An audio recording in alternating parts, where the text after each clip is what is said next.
James chapter 5. Come now, you rich, weep and howl for your miseries that are coming upon you. Your riches are corrupted, and your garments are moth-eaten. Your gold and silver are corroded, and their corrosion will be a witness against you, and will eat your flesh like fire. You have heaped up treasure in the last days. Indeed, the wages of your laborers, who mowed your fields, which you kept back by fraud, cry out, and the cries of the reapers have reached the ears of the Lord of Sabaoth. You have lived on the earth in pleasure and luxury. You have fattened your hearts as in a day of slaughter. You have condemned. You have murdered the just.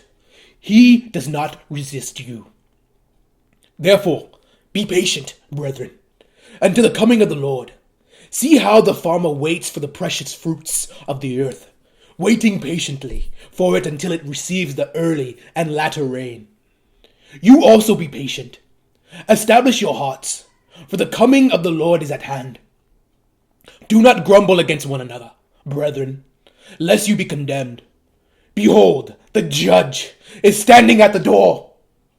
My brethren, take the prophets who spoke in the name of the Lord as an example of suffering and patience.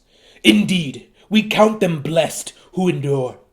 You have heard of the perseverance of Job and seen the end intended by the Lord, that the Lord is very compassionate and merciful.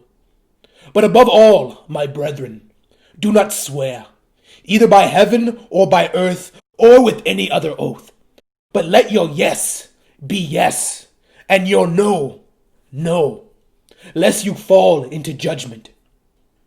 Is anyone among you suffering? Let him pray. Is anyone cheerful? Let him sing psalms.